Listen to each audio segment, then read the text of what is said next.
뭐 100대 과제도 발표했고 청년 일자리 해법으로 공무원들도 많이 뽑아야죠. 세금도 많이 필요한데 이 정부의 이 재원 조달 방식에 대해서는 증세를 하겠다는 얘기가 그동안 나오지 않았었습니다.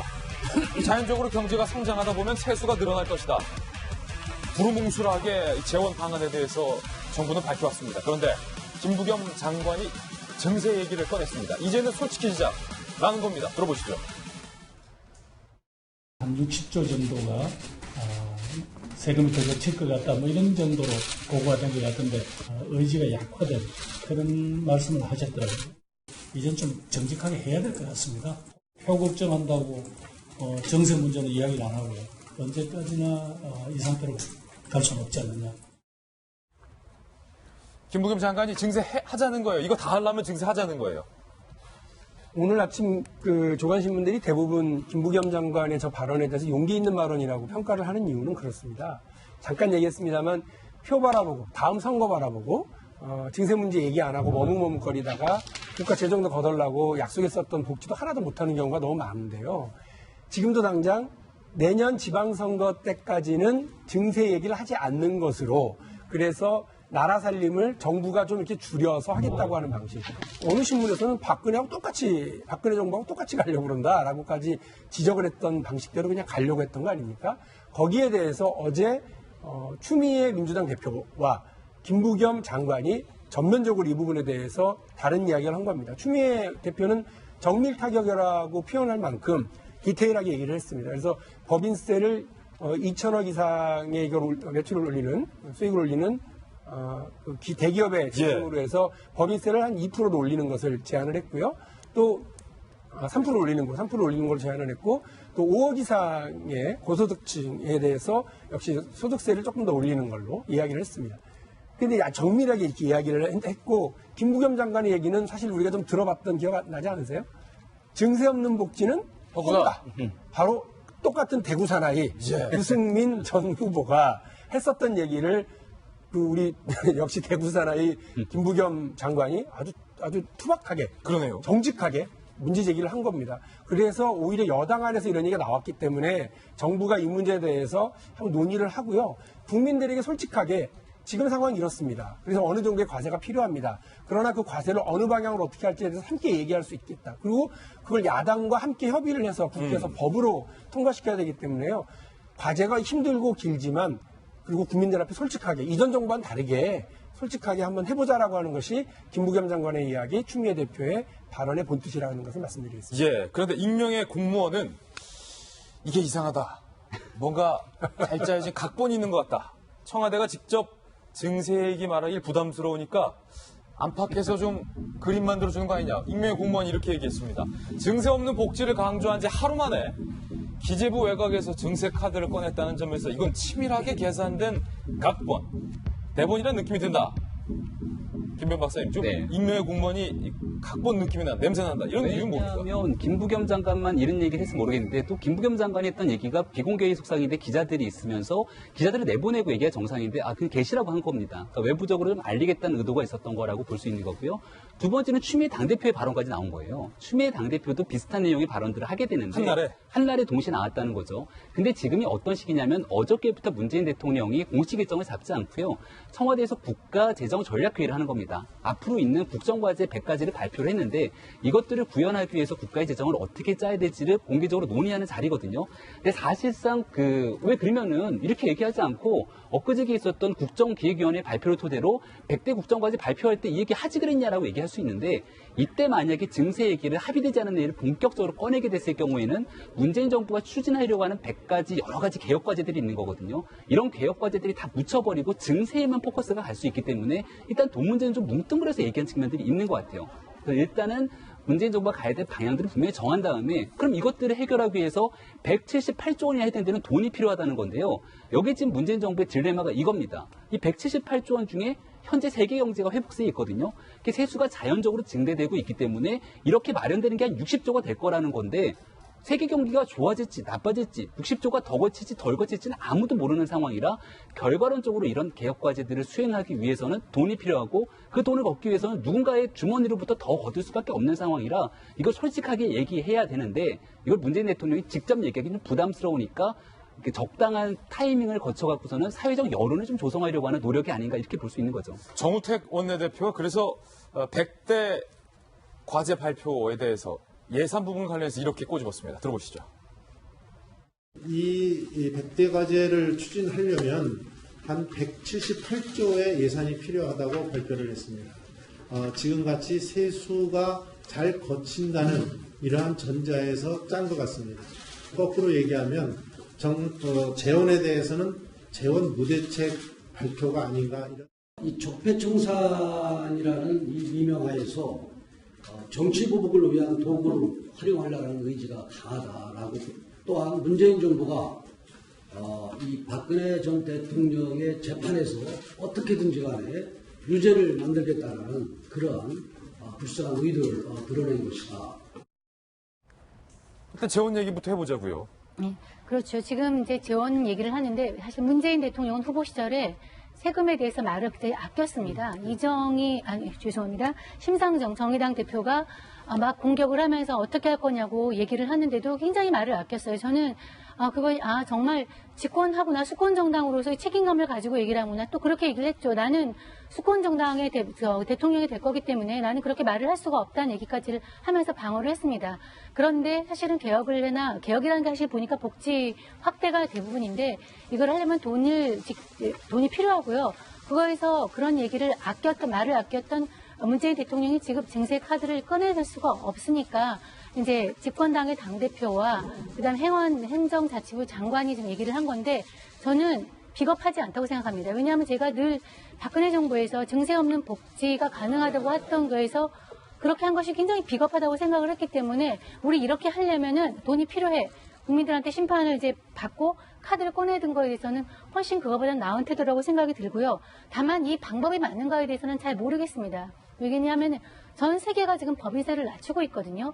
지금 안 그래도 뭐 최저임금 인상이다, 비정규직 정교화다, 재벌 개혁이다, 뭐 이런 식으로 압박 때문에 많은 사람들이 지금 기업을 그만하고 싶다고 얘기하고 있어요. 제가 어저께도 들었는데 어떤 분이 신입사원을 하나 뽑으니까 기존에 4년 된 사원보다 임금이 더 높아진다는 거예요. 그래서 2명 뽑는 거를 1명으로 뽑는 걸 줄이고 그리고 3년 내에 회사를 그만두겠다고 접겠다고 얘기를 하더라고요. 이거는 이제 조그만 기업이었는데 그렇게 되면은 결국 돈이 나올 때가 지금 오늘 동아일보 보도하고 있지만 고소득층 5억에 대해서 5억 이상 고소득층 6,680명 증세해봤자 아주 세 발의 핍니다. 178조 원을 할 수가 없어요. 그럼 이걸 감당하려면은 법인세로 가야 되는데 전 세계가 다 법인세를 낮추고 있습니다. 그러면 우리가 법인세를 높이면 우리 기업들이 가만히 있을까요? 자본의 논리에 따라 다른 나라로 갑니다. 그러면 황금알을 받는 낳는 거위를 죽이는 거예요. 그럼 이것이 지속 가능한 해법인가? 이 해법에 대해서는 저는 좀 생각이 다른데 이거에 대해서는 근데 뭐 논의하는 것 자체 이거 공론의 장에 끌어서 우리가 복지를 하려면 돈이 필요해. 이 장을 한번 우리가 다 꺼놓고 얘기를 해보자. 이거 자세는 저는 좋다고 생각합니다. 이제 뭐 세금과 관련된 다양한 얘기 한번 들어봤습니다. 저희가 추후에 또 이 증세 문제에 대해서도 또 다시 한번 자세하게 다뤄보겠습니다.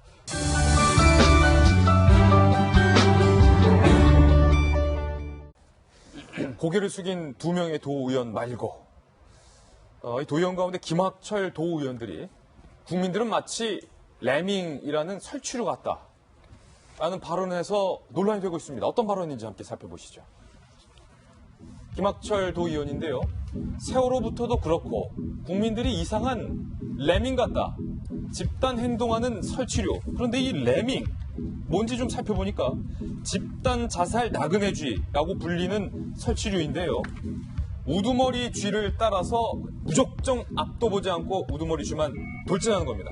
우두머리 쥐가 삐끗해서 호수나 바다에 빠지면 다 따라서 죽는, 그래서 집단 자살 나그네쥐라는 별명이 붙은 이 레밍 같다.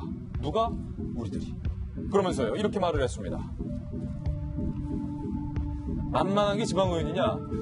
무소불위 특권을 가진 국회의원 같은 집단도 아닌데 지금 저희 도지구쇼에 지방의원 출신 다 있고 국회의원도 있어요. 정치인들이 쇼하듯 수해 현장에 가는 건 옳지 않다. 그럼 프랑스에 가는 건 옳은가? 그러면서요. 설치료 발언의 배경에 대해서 물어보자 더 이상 어떤 말도 하지 않겠다. 돌아가는 비행기표는 구했다. 이렇게까지만 발언했습니다. 시민단체가 들고 일어섰습니다. 최진아 충북시민사회단체 연대회의 사무총장의 발언입니다. 국민은 개돼지라는 발언과 맞먹는 심각한 폭언이다. 전혀 반성하지 않아서 사퇴 운동을 전개할 수밖에 없다. 이렇게 말을 했습니다. 그런데 일단 이 발언부터.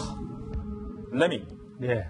이 레밍. 사실 이제 나그네쥐 또 들쥐 뭐 이런 사실은 이제 그냥 자기가 무슨 짓을 하는지 모르면서 쫓아가는 그런 설치류를 이야기하는 건데요. 아니 정말 온 국민의 지탄 속에 충북도 의원 4명에 대해서 분노가 쏟아지고 있는데 서둘러 돌아오지는 못할 망정 파리에서 앉아가지고 우리 국민들 자기들 욕하는 국민들 말하는 거 아니겠습니까? 예. 저걸 4명이라고 하면 우리도 아마 4명이 된 것 같아요. 우리도 레밍이다. 계속 이야기했기 때문에 예. 정말 우리가 아무것도 모르고 자기들 욕하니까 따라서 한다는 거 아니겠습니까? 정말 참 막말 중에 막말이고요. 저 레밍 이야기를 하면서 우리가 또 떠올리는 게 그런 식으로 우리 국민들을 정말 얕잡아보고 무시하는 폭언들이 몇 개 있었습니다. 제일 대표적인 아까 개돼지 그 교육부 고위공이 예. 있었고요. 또 최근 몇 년 전에 생각해보면 조현호 경찰청장이 당시에 세월호 유가족들 오열하는 걸 보고 소 돼지처럼 오열했다, 눈물을 흘렸다 이런 이야기를 해가지고 또 빈축을 산 적이 있거든요.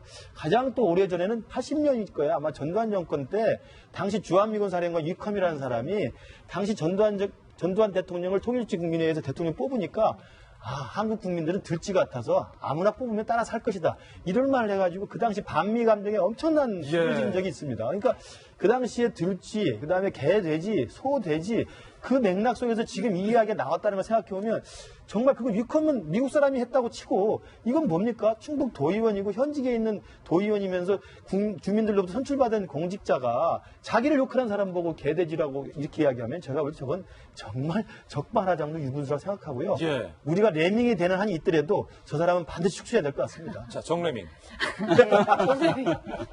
우리가 뭐 흔히 하는 말로 돈 포기한 변호사, 승진 포기한 검사, 선거 포기한 정치인은 무서울 게 없다 예. 얘기를 하는데 저 김학천 도의원 같은 경우는 아마 제가 생각하기에는 정치를 아마 그만두실 것 같아요. 정치를 그만두지 않으면 저런 식의 발언은 나올 수가 없고 아마 그런 걸 감수하고라도 본인이 뭐 할 말을 하겠다는 얘기가 나온 것 같아서 다음에 선거에는 안 나오는 거를 이미 당에서도 징계 조치가 들어간다고 하니까 안 나온다고 하니까 저런 결심을 하면서 얘기를 한 것 같은데 거기에 나가서 지금은 이제 사회단체에서 현재 다음 선거는 물론이고 뭐 내년에 선거가 있지만 다음 선거는 물론이고 지금 당장 뭐 있는 현직에 있는 것도 받을 수가 없으니까 사퇴 운동을 하겠다 하고면서 이제 소환 운동까지 되는 것 같은데요. 물론 제가 조금 공부하는 부분이 있습니다. 우리 지방 의원들이 만만해서 그런 게 아니냐. 그런 얘기를 하면 국회의원과 빅대에서는 또 그런 마음은 조금 가질 수는 있을 것 같아요. 그 부분은 조금 이해가 됩니다. 그렇지만 아까 얘기한 그리고 뭐 선진 문물을 봐서 저는 사실 그것이 관광이라고 하더라도 좀 보고 와가지고 국민들한테 뭐 시정에 도정에 반영하는 것에 대해서는 찬성합니다. 그렇지만 정말 정치인이라면 뽑아줘서 됐을 텐데 최소한의 정무 감각을 가지고서 이 상황의 심각성에 대해서 알아야 되는데 그렇게 하시려면 사실 정치를 하지 않고 그런 얘기를 한다면 저는 얼마든지 찬성을 하는데 정치인이 자기를 뽑아주는 국민들이 그러면 레밍 같아서 뽑아줬습니까? 그거는 정말 있을 수 없는 발언이라고 생각을 합니다. 이 발언의 맥락을 보니까 김弁박사님 알지도 못하면서 국민들을 향해서 뭐 잘 알지도 못하면서 누구 하나가 뭐 이렇게 말하니까 우르르 다 그 사람 말이 맞나 보다 쫓아가고 뭘 잘 알고나 말아라 뭐 이런 의미가 좀 담긴 것 같아요. 이 레밍 같다. 그래서 시민단체가 얘기했던 그 당시 교육부 고위관료의 국민은 민중 개돼지 발언이랑 다르게 뭐냐라고 얘기를 했잖아요. 그 당시 교육부 고위관료 같은 경우는 그 선출직 공무원이 아니라 일반직 공무원으로서 파면을 당했습니다. 그럼 선출직 공무원 같은 경우는 내년에 안 뽑아주면 되는데 내년도 6월 지방선거까지 시간이 너무 길어요. 너무나 지금 많다. 이 순간에도 국민들의 소중한 혈세가 제가 알고 있기로는 아마 이 광역자치단체 의원이기 때문에 적지 않은 비용, 수백만 원의 월급들이 계속해서 나갈 겁니다. 이게 이제 그 정당 차원에서 징계를 할 수 있는데 그것보다 더 빠른 건요. 이분 하나 때문에 충북 도의원 전체가 집단으로 매도되고 있거든요. 예. 아주 간단해요. 충북 도의회에서 윤리를 열어갖고서는 제명하면 됩니다. 제명하면 된다. 네, 그래서 충북 도의회 차원에서도 정당은 정당 차원에서 역할을 할 것이고요. 충북도의회 차원에서도 제 식구 감싸게 하지 마시고 이러한 발언들을 과거의 발언들과 빗대 봤을 때 실제 행동으로까지 이어진 측면들을 고려해서 지금 이 순간 당장 빨리 뭐 임시 본회의를 열든지 해서 이분에 대한 징계 절차까지도 저는 하루빨리 돌입돼야 된다고 말씀드리고 싶습니다. 그런데 이 김학철 도의원 과거 발언도 논란이 되고 있습니다. 대한민국 국회에 250마리의 광견들이 있다. 이렇게 발언한 겁니다. 과거 영상 들어보시죠. 개가 사람을 물면 어떻게 해야 됩니까? 애완견은 단련해줘야 되겠지만 사람의 위해를 가하는 개들은 해야 됩니다. 대한민국 국회 250마리의 위험한 있습니다. 자, 지금까지는 레밍들 의견 들어보셨고요. 250마리의 국회의원들. 저군요? 광견. 자, 광견. 탄핵. 네. 탄핵 때 찬성을 했었던 의원들을 저렇게 얘기한 것 같아요. 저분 제가 지금 프로필 잠깐 찾아보니까 70년생. 예, 제가 71년생이니까 저보다 한 살 많은 형님이시네. 예. 젊은 정치인이라고 할 수 있거든요. 그렇죠. 지금 우리 정치권에서는 그러니까 젊다고 해서 다 괜찮은 건 아니구나. 이건 확인이 일단 되고요. 두 번째로 저분 뭐 제가 볼 때는 내년에 공천은 물 건너갔어요. 예. 왜냐하면 아까 뭐 수해 현장 가서 정치인들이 쇼하는 거 이거 옳지 않다 이렇게 얘기하고 당당하게 가셨는데 얼마 전에 어저께인가요? 그저께인가요? 우리 저 홍준표 대표가 쇼하러 가셨습니다. 삽질하러 가셨죠. 예. 1시간 동안 사진 찍고 하고 갔어요. 근데 저도 나쁘다고 안 봅니다. 왜냐하면 국민들을 위해서 정치인이 쇼라도 해야죠. 뭐 하는 게 없으면 쇼라도 해야 된다. 보여주고 예. 뭔가 아픔을 같이 하려고 한다라고 노력한다는 모습을 보여주는 거 저 정치인으로서 기본 동력과 기본 역할 중에 하나라고 보는데 그거 옳지 않다라고 지금 저렇게 얘기를 해버렸으니 자기 당 대표한테 아주 그냥 막말을 해놓은 상태가 됐으니까 제가 볼 때는 다 내년에 되기는 어려울 것 같고요. 아까 김병민 박사가 말씀하신 것처럼 그 당에서 의회에서 제명하는 방법 아주 가장 클리어하게 끝날 수 있는 방법이라고 봅니다. 왜냐하면 시민단체들은 욱하고 나서서 지금 소환운동 하겠다고 하지만 그 절차와 과정도 지난하거니와 우리 법이 아마 마지막 임기 몇 달 동안은 못하는 걸로 지금 되어 있기 때문에 사실은 하나마나한 얘기를 했을 수도 있어요. 그냥 의회가 해야 될 역할을 정확하게 하면 좋을 것 같다는 생각이 듭니다. 예. 김학철 도의원의 잇따른 막말까지 살펴봤습니다. 중요한 건, 이 물난리 지역의 주민들이 받는 고통이 점점 더 극심해지고 있기 때문에 이 지역이 빨리 복구가 돼야 된다. 온 국민적인 관심이 필요한 상황이다라는 점을 말씀드리겠습니다.